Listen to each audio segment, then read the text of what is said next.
If you've been on social media within the last few months, you've probably come across this Roni Kaspi groove, blowing drummers' minds.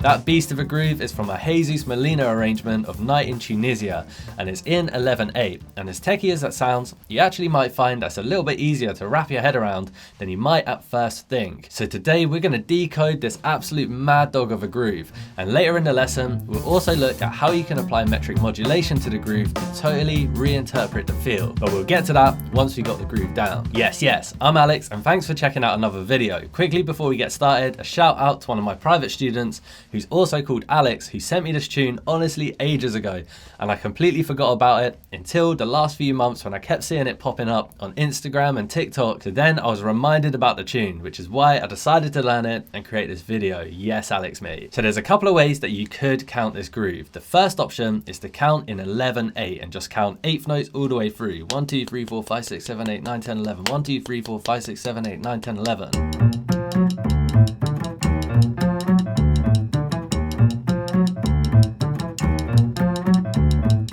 And the second option is to count a bar of 3/4 plus a bar of 5/8. So 1, 2, 3, 1, 2, 3, 4, 5, 1, 2, 3, 1, 2, 3, 4, 5, 1.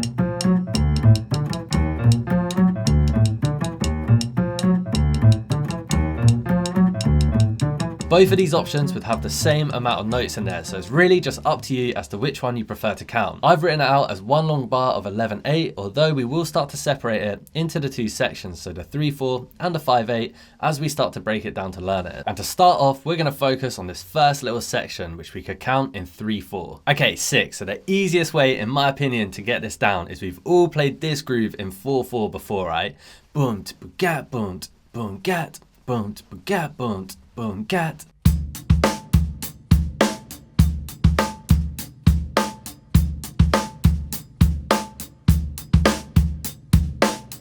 Classic beginner groove. So the next step is we're just going to move the last bass drum of the bar 1/16th note earlier. So now we play that kick on the E rather than the and. So 1 E and a 2 E and a 3 and a 4 E and a 1 E and a 2 E and a 3 and a 4 E and a.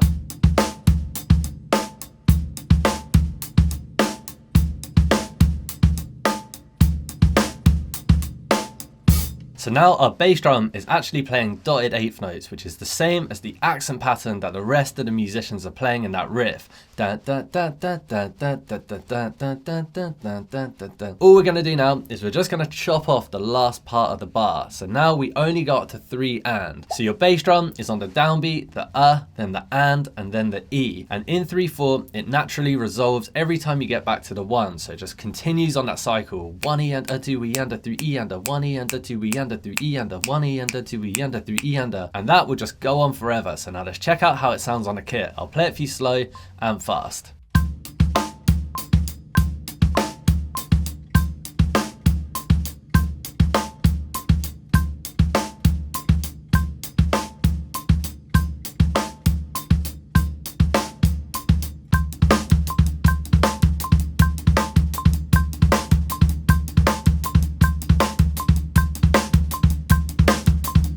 Sick. So this is already setting us up with the right kind of feel, because a lot of the phrasing in the song is based around that dotted 8th note feel. So the next step is we want to see if we can add in some ghost notes into our groove. So if you look at the notation, for now we're adding in ghost notes on the E and the and of beat 1, the of beat 2, and then the E and the of beat 3. On beat 1 of the bar, you get a right left together, and as soon as you hit that kick on 2 and, you're basically just playing a single stroke roll for the rest of the bar. Adding these ghost notes in there is going to give a lot more movement to the groove, and instantly you'll notice that it sounds a lot closer to the actual groove to the track. So again, let's have a listen to it at our 2 different tempos.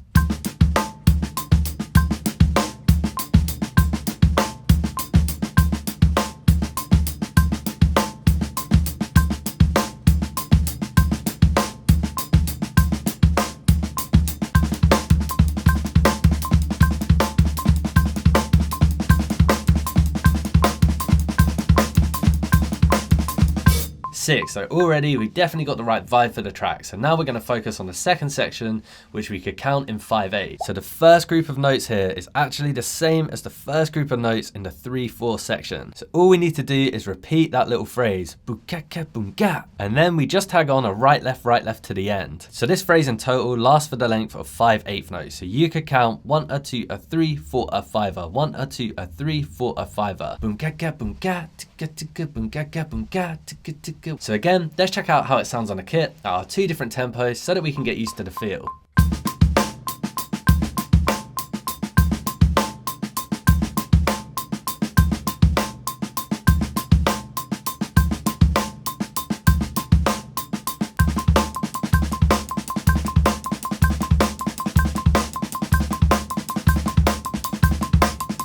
Nice work, mate. So that obviously sounds pretty cool as a standalone groove. You could use that if you're going to write something in 5/8, but now we want to put the 2 parts together, so the 3/4 and the 5/8, and hear how the whole groove sounds as one.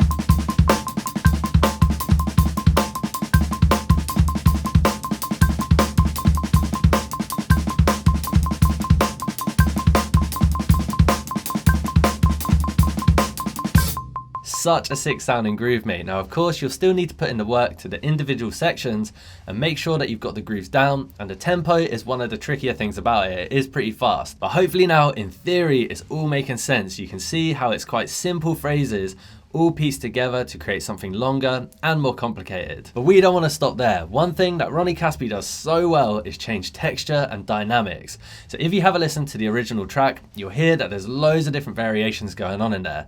So on your notation, I've written out just one example of this, but really you want to develop it and keep experimenting as you play it. So things to have a go at are moving your ghost notes between the snare drum and lifting your left hand up to the hi-hat, playing a mixture of open hi-hats and closed hi-hats. Of course, you can play accents and ghost notes. And one thing I absolutely love is when Roni Kaspi moves over to the ride cymbal and keeps swapping between the bell of the ride and the body of the ride. This puts more emphasis on the downbeat, which really helps to drive the groove forward, and it sounds sick. So once you got the groove down, the next step is to improvise with different textures and different dynamic options. So I'm going to give that a go, and because I'm improvising, I'll just play it at the fast tempo. So let's give it a try.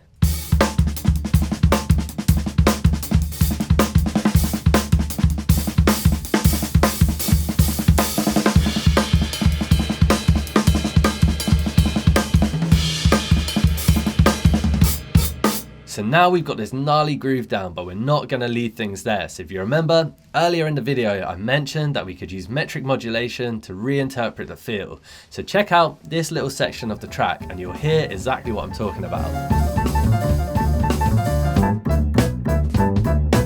So there the band played an implied metric modulation where they interpret the dotted 8th note pulse as 8th notes. So if I click my fingers on dotted 8th notes and I start off for a couple of bars with actually counting the notes, and then I stop counting, see what you notice about the rhythm that we're left with. So 1 E and a 2 E and a 3 E and a 1 E and a 2 E and a 3 E and a.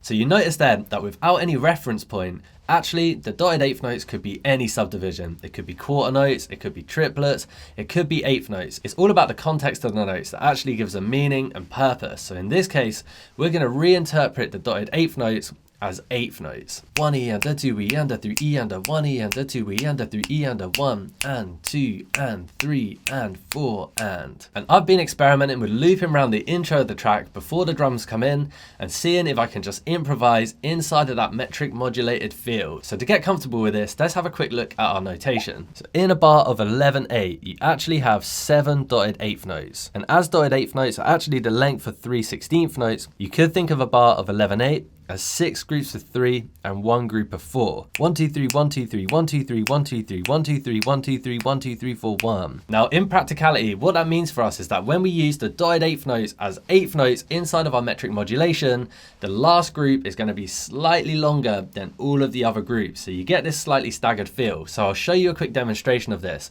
What I'll do is I'll start off by playing a simplified groove of the actual groove to the track, and then I'll start to play my bass drum and the hi-hat just on the dotted eighth notes, so you can hear the pulse that we're going to metrically modulate to. And then I'm going to change my groove so that I start to feel those dotted eighth notes as eighth notes, and you'll hear that staggered feeling when we get to the final group because we got the 1 extra 16th note in there. But honestly, I think sometimes hearing this stuff can make it a lot easier than just talking about it in terms of the theory. So let's check it out, and hopefully it will make a lot more sense.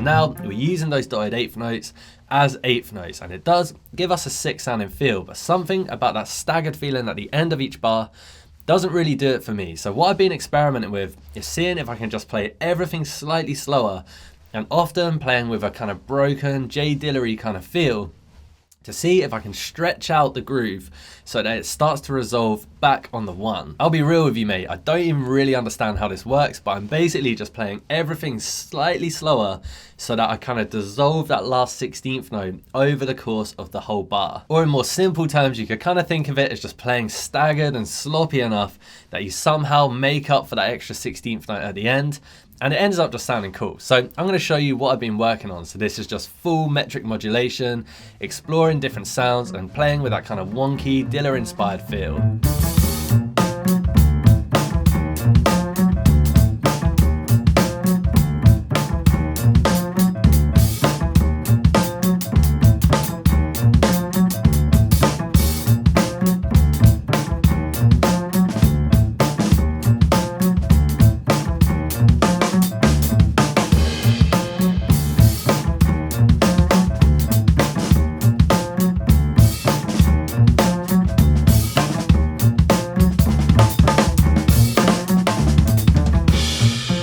Okay, I did say at the start that I was going to get techie, and I wasn't lying, mate. So give it a go, and you can also blow some drummers' minds. You can download the notation totally for free by following the link in the video description. And if you'd like to go deeper into a half straight, half swung Diller kind of feel, you can check out this video here where we do a bit of a deep dive into J Diller and his influence on modern drumming. And I'll catch you in the next lesson.